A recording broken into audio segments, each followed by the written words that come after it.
1999 সালের 1 অক্টোবর দেশের টেলিভিশন অঙ্গনে এক নতুন সূর্যোদয় হয়েছিল। আজ সেই সূর্য ২৬ বছরের গৌরবময় পথ অতিক্রম করে পদার্পণ করেছে ২৭তম বছরে।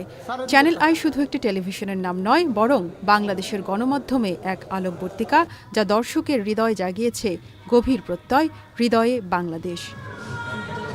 ২৬ পেরিয়ে ২৭ পদার্পণকে ঘিরে চ্যানেল আই প্রাঙ্গণ সেজেছে লাল সবুজে।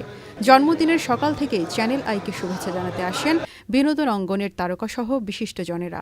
যেই প্ল্যাটফর্ম আমার লাইফে আমাকে সব কিছু দিয়েছে, প্রথম নাটক যেখানে গিয়েছে, প্রথম নিজেকে কমার্শিয়াল টিভি কমার্শিয়ালে যেই চ্যানেলে দেখেছি, এবং তারপরে অনেকগুলো কাজ যেখানে অনার হয়েছে, তাদেরকে আসলে ধন্যবাদ দিয়ে আমি একেবারেই ছোট করতে চাই না। আমি ব্যক্তিগতভাবে চ্যানেলের জন্মলগ্ন থেকেই এর সঙ্গে জড়িত।